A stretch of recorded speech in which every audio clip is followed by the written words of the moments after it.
সুপ্রদর্শক, কেমন আছেন আপনারা? আশা করি খুব ভালো আছেন। আমন্ত্রণ জানাচ্ছি আপনাদেরকে এটিএন বাংলার কৃষি বিষয়ক অনুষ্ঠান মাটির সুবাসে। সাথে আছি আমি কৃষিবিদ সাব্বির সজীব। এগিয়ে যাচ্ছে বাংলাদেশ, এগিয়ে যাচ্ছে বাংলাদেশের কৃষি। দর্শক, আপনারা জানেন যে বাংলাদেশের বিভিন্ন প্রান্তে বিভিন্ন মানুষ কিন্তু বিভিন্ন ধরনের কৃষি কাজ নিয়ে ব্যস্ত। কেউ কেউ গরু পালন করছেন, কেউ কেউ আবার মাছ চাষ করছেন, কেউ কেউ আবার মুরগি পালন করছেন। তবে নতুন নতুন বিষয় নিয়ে অনেকেই কিন্তু বাজিমাত করতে চাচ্ছেন। অর্থাৎ আমাদের বাংলাদেশের বিভিন্ন প্রান্তে অনেকে নতুন নতুন বিষয় শুরু করতে চাচ্ছেন, নতুন নতুন বিষয় কৃষিতে অন্তর্ভুক্তি করতে চাচ্ছেন। এমন একটি বিষয় আপনাদের সামনে আজ তুলে ধরবো। আজ আমরা টার্কি পালনের বিভিন্ন দিক আপনাদের সামনে তুলে ধরবো। এতে কি সমস্যা রয়েছে, কি কি সম্ভাবনা রয়েছে, এই বিষয়গুলো। চলুন তাহলে চলে যাই আজকের অনুষ্ঠানের মূল আয়োজনে। বাংলাদেশের কৃষিতে এখন নিত্য নতুন সংযোজন ঘটছে। কৃষি কর্মকাণ্ডেও এসেছে পরিবর্তনের ছোঁয়া। দর্শক, আমরা হয়তো অনেকেই টার্কি পাখির নাম শুনেছি, তবে এটি কিন্তু খুব বেশি সহজলভ্য নয়। সাধারণত এই মুরগি বিশেষ পাখিটি আমরা শৌখিনতার দৃষ্টিকোণ থেকেই পালন করে থাকি। টার্কি মূলত আমাদের দেশের পাখি নয়, এটি নর্থ আমেরিকার একটি পাখি। যদিও মিউটেশন হতে হতে এখন এর অস্তিত্ব বাংলাদেশ সহ বিশ্বের বিভিন্ন দেশে দেখা যাচ্ছে। এই পাখিটি মূলত কর্ডাটা পর্বের ফ্যাসিয়ানিডা পরিবারের অন্তর্গত। সারা বিশ্বের বিভিন্ন দেশে বিভিন্ন জাতের টার্কি রয়েছে। প্রজাতি ভেদেও এদের যেমন রং এর ভিন্নতা থাকে, ঠিক তেমনি ওজনেরও তারতম্য ঘটে। তবে সবচেয়ে সহায়ক বিষয় হচ্ছে এদের কিছু কিছু জাত আমাদের দেশের আবহাওয়া এবং পরিবেশের জন্য খুবই উপযোগী। তবে সবার আগে আপনাকে পুরুষ এবং মহিলা টার্কি চিনতে হবে। পুরুষ টার্কি আকারে বেশ বড়। এদের গলার নিচে থলের মতো কিছু অংশ থাকে, যেগুলো দেখতে অনেকটা টিউমারের মতো। সাধারণত ওরা যখন জোরে জোরে ডাকে তখন এই বিবর্ধিত অংশ এবং বায়ুথলি ব্যবহৃত হয়, যেটি টার্কির গলায় থাকে। পুরুষ টার্কির মাথার উপর থেকে ঠোঁটের উপর দিয়ে একটি বিবর্ধিত অংশ থাকে। যখন পরিপূর্ণ বয়সপ্রাপ্ত হয় ঠিক তখনই এটি দেখা যায়। যখনই হাত দিয়ে এটি ধরা হয় ঠিক তখনই এটি আবার গুটিয়ে যায়। তবে বাচ্চা অবস্থাতে যখন এর বয়স প্রায় 3 মাস হয় তখন চেনার উপায় হচ্ছে গলার নিচে হালকা ফোলা অংশবিশেষ। প্রাপ্তবয়স্ক টার্কি মাঝে মাঝে আবার শরীরের পাখনা ফুলিয়ে রাখে এবং পিছনের পাখনা ছড়িয়ে রাখে, অনেকটা ছোট ময়ূরের মতো দেখতে লাগে তাদেরকে। আর মহিলা টার্কির এগুলোর কিছুই থাকে না, আকারে পুরুষের তুলনায় বেশ ছোট এরা। সুপ্রদর্শক, আজ আমরা এসেছি বাড্ডার সাঁতারকুলে। এখানে আমরা একটি টার্কি খামারে চলে এসেছি। আজ আমরা কথা বলবো এখানে যে খামার সংশ্লিষ্ট যারা করেছে এই খামারটি তাদের সাথে। তো তাদের কাছে শুনতে চাবো আসলে আলোচনা করে তারা এই টার্কি খামারটি করেছে সেই ব্যাপারগুলো। কেমন আছেন আপনি? আলহামদুলিল্লাহ, ভালো আছি। আপনার এখানেও দেখতে পাচ্ছি যে বেশ অনেক টার্কি রয়েছে এবং বেশ বিভিন্ন বয়সের টার্কি। তো আপনি ঠিক কবে থেকে আপনি এবং আপনারা যারা শুরু করলেন, কবে থেকে শুরু করেছেন? আমরা 2014 সালের এপ্রিল মাস থেকে আজ 2 বছর প্রায় বয়স। আমরা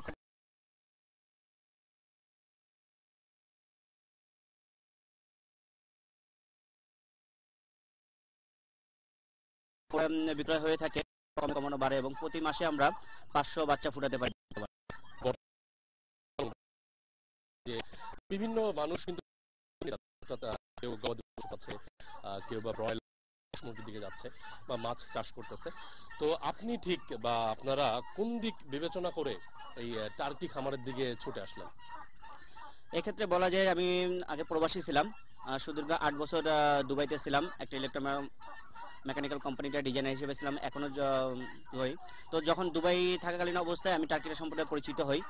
তখন বিভিন্ন সুপার মার্টে, তারপরে দোকানে দেখতাম যে বড় বড় মুরগি পাওয়া যায় এবং আমার এক বন্ধু একটা ওয়্যার হাউসে চাকরি করতো, সেখান থেকে আমাকে একদিন একটা টার্কি গিফট করে। তো দেখলাম 8-10 কেজি ওজনের একটা মোরগ, অনেক টেস্টি এবং আমরা খাই সেটা। তারপর থেকে টার্কির পিছনে আমি খোঁজ লাগাই যে এই বড় মুরগিটা কোথায় পাওয়া যায়। তখন থেকে এই সন্ধান পাওয়া এবং আমি খোঁজ লাগাই যে আমাদের পার্শ্ববর্তী দেশ ইন্ডিয়াতে আছে। তখন আমার বন্ধুদের মাধ্যমে, যে আমাদের কলিগ ছিল কেরালার চেন্নাইয়ের, তাদের মাধ্যমে টার্কি সম্বন্ধে বিষয় জ্ঞান অর্জন করি। তারপরে ইউটিউব, গুগল বিভিন্ন করি এবং কিছু টার্কি ফার্ম আমি পরিদর্শন করি।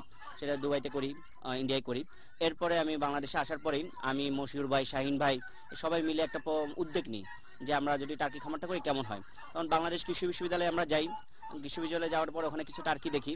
সেই টার্কিগুলো দেখে তাদের সাথে কিছু আইডিয়া শেয়ার করি এবং তারাও আমাদের খুব উৎসাহ দেয়। আর এটার আমরা অর্থনৈতিক গুণটা দেখলাম যে অনেক ভালো এবং খুব অল্প সময়ের ভিতরে অধিক মাংস হয়। যেটা আমাদের প্রচলিত যে পোলট্রি শিল্পতে যে পোলট্রিগুলো আছে, বিশেষ করে ব্রয়লার হইতে আরো অনেক কিছু, সেগুলোর তুলনায় অনেক ভালো এবং উৎপাদন কস্ট অনেক কম হওয়ার বিধায় এটার প্রফিটও ভালো পাওয়া যায়। সেই চিন্তা ভাবনা থেকে আমরা ফার্মটা শুরু করি। তো আস্তে আস্তে শুরু করে প্রথম অনেক প্রতিবন্ধকতার শিকার হয়েছি। আলহামদুলিল্লাহ এখন আমরা মোটামুটি বলতে পারি আমাদের টার্গেটে আমরা সফল এবং অনেক ফার্মার আমরা তৈরি করেছি। এই পর্যন্ত আমাদের সাথে কাজ করছে প্রায় 40 জন ফার্মার, যারা ছোট আকারে ফার্ম গড়ে তুলেছে এবং তারা সবাই প্রোডাকশনে চলে আসছে এবং তাদের প্রোডাক্ট নিয়ে আমরা অন্যান্য ফার্মার তৈরি করতেছি। সেই সাথে আমাদের ফার্মেও এখন আমরা নিজস্ব ইনকিউবেশন ব্যবস্থার মাধ্যমে প্রতি মাসে 500 বাচ্চার উপরে বাচ্চা উৎপাদন করতে পারতেছি। সব দিক বিবেচনা করে কি মনে হয় এই টার্কি খামার বাংলাদেশের অন্যান্য প্রান্তে আরো মানুষ করতে পারে কিনা, কিংবা হচ্ছে আসলে কি সমস্যা রয়েছে বা কি সলিউশন হলে আপনারা আরো ভালো করতে পারেন?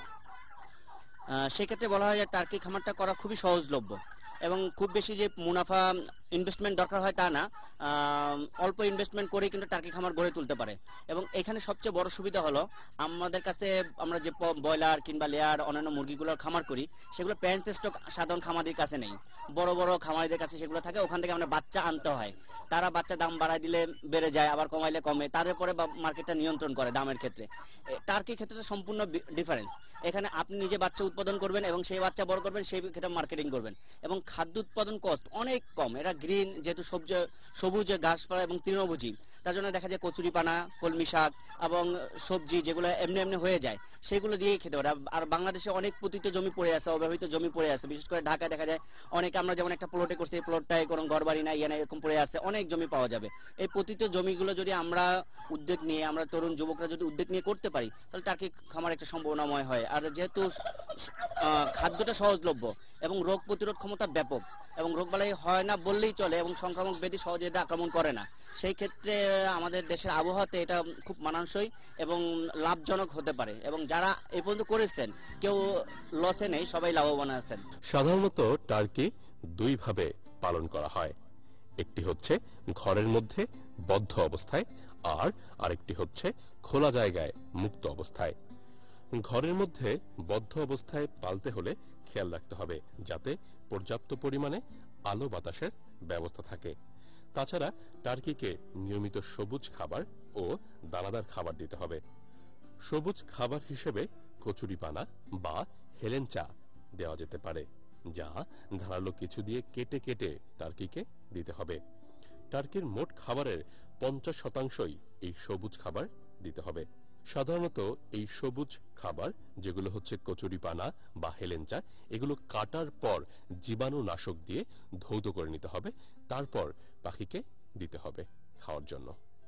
টার্কি পালনের ক্ষেত্রে নিয়মিত সুষম খাবার দিতে হবে। যদিও এদের বেশ কিছু প্রজাতি শুধুই শাকসবজি খেয়ে বেঁচে থাকতে পারে, তবে বদ্ধ অবস্থায় পালতে হলে টার্কিকে সুষম দানাদার খাবার দিতে হবে। এই সুষম দানাদার খাবারটি খুব সহজেই তৈরি করা যায়। এই খাবার তৈরি করতে ফিড, যেই খাবারটি আমরা পোল্ট্রি ফিড হিসেবে ব্যবহার করে থাকি, আরো দরকার ধান, গম ও ভুট্টার মিশ্রণ। তারপর সমপরিমাণে ধান, পোল্ট্রি ফিড, গম ও ভুট্টার মিশ্রণ একত্রে মিশিয়ে এই সুষম খাবার তৈরি করতে হয়। তবে পোল্ট্রি ফিড সবসময় ব্যবহার করা ঠিক নয় যদি এতে কোনো বিষাক্ত রাসায়নিক উপাদান থেকে থাকে। সুপ্রিয় দর্শক, আমরা এখন কথা বলবো একজন শিক্ষার্থীর সাথে, যিনি এই টার্কি খামারে এসে প্র্যাকটিক্যালি কিছু নলেজ গ্যাদার করার চেষ্টা করছেন। তো তার কাছে জিজ্ঞাসা করবো আমরা যে বর্তমান সময়ে আমরা জানি যে বাংলাদেশে অনেক বেকার সমস্যা রয়েছে। তো অনেক তরুণ যুবক কি এই টার্কি খামারের দিকে অগ্রসর হতে পারেন কিনা, তারা নিজেরাও কি টার্কি খামার গড়ে তুলতে পারেন কিনা?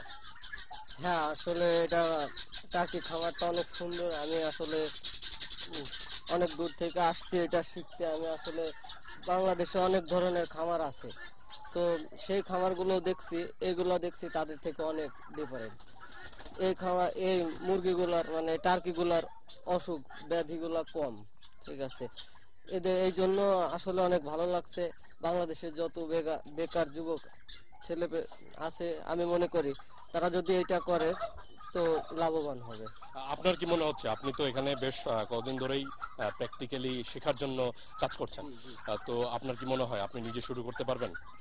জি, ইনশাল্লাহ আমার আলহামদুলিল্লাহ আমি এদের মানে এই টার্কিগুলোকে দেখতেছি, এদের সাথে কাজ করতেছি, করতে করতে আমার মনে হচ্ছে যে হ্যাঁ আমি করতে পারবো ইনশাল্লাহ। আল্লাহ যদি সহায় থাকে আমি খুবই শীঘ্রই কাজটা করব।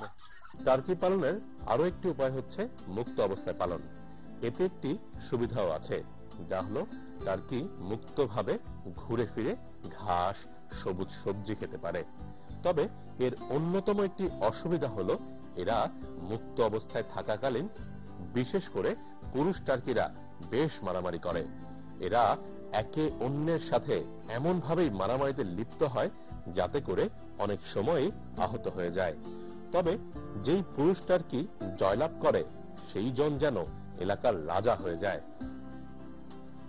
অনেক সময় আবার কয়েকটা পুরুষ টার্কি মিলে একটি টার্কিকে আক্রমণ করে। তবে মুক্ত অবস্থায় পালনের কারণে খরচের পরিমাণটাও বেশ কমে যায়। অন্যদিকে বদ্ধ অবস্থায় টার্কি পালনের ক্ষেত্রে বিভিন্ন বয়সের টার্কিকে খুব সহজেই আলাদা করে রাখা যায়। নতুন এই চিন্তা ভাবনার সাথে কিছু লোকেরও কর্মসংস্থান হচ্ছে। এই যে মুরগি পালনও তো করে থাকে আমাদের গ্রাম বাংলা অনেকে, সেগুলো থাকে কি এগুলো পালা কি সহজ না কষ্ট বেশি? এগুলো সহজ বেশি, কারণ এগুলা পালতে কোনো কষ্ট নাই, কারণ এগুলা সবজি খায়, তারপরে ঘাস খায়, তারপরে ধান গম ভুট্টা এগুলা খেয়ে এদের খাবার সংগ্রহ করে এরা। তো মনে হয় কি আপনি এখানে কাজ করতেছেন, কাজ করার পরে আপনার ইচ্ছা আছে কিনা এগুলো শুরু করার পালার? হ্যাঁ, আমার তো অবশ্যই ইচ্ছা আছে, কারণ আমি এখানে 2 বছর আছি, 2 বছরে এদের পুরা মানে অসুখ বিসুখ থেকে শুরু করে যেখানে যা এটা আমি পুরাটাই শিখে, এখনো কিছু বাকি আছে, সেগুলো শেখার পরে আমি নিজে বাড়িতেই ফার্ম করব। আর নতুন উদ্যোক্তা যারা আছে তারা শুরু করুক, এটাই আমি চাই। দূর দূরান্ত থেকে মানুষ এখন এই সকল টার্কি কিনতে আসছে। বাক্সের মধ্যে এই টার্কিগুলোকে স্থানান্তর করা হচ্ছে। দর্শক, আমরা এখন কথা বলবো একজন ক্রেতার সাথে, যিনি বেশ অনেক দূর থেকে এসেছেন এখানে এই টার্কি খামারে টার্কি ক্রয় করার জন্য। চাচা, আপনি কই থেকে শুনলেন যে টার্কি পালন করা যায় বা কেন উদ্বুদ্ধ হলেন কেন? আমি উদ্ভূত হয়েছি ওই যে আমার পোলা সৌদি আরব এই ফেসবুকে দেখে তারপরে আমার বলছে, আর এই ছোট পোলায় খবর লইছে আর কি। তো কি মনে হয়, বাসায় তো এমনি হাঁস মুরগি পালা হয় বা মুরগি পালা হয়, তো মুরগি পালনের সাথে সাথে কি এই টার্কি পালন করতে পারবেন? ইনশাল্লাহ পারবো। এমনি পরামর্শ কই থেকে পাইছেন, ট্রেনিং বা কোনো প্রশিক্ষণ পাইছেন কিনা? এমনি প্রশিক্ষণ দেই নাই, তাহলে নিজে এই জন্যই আইসি, আর নয় এই লইয়া গেল না বাড়িতে আমি দেখতে আইসি। মানে একবারে এসেছেন, শিখেও গেলেন, আবার করতে পারবেন, তাই তো? জি, আমার এই মনে করেন দেখে গেলাম, আমার এটা অভিজ্ঞতা আছে, আশা করি পারবো। টার্কি পালনের অন্যতম একটি সমস্যা হলো পুরুষ টার্কির আকার বেশ বড়।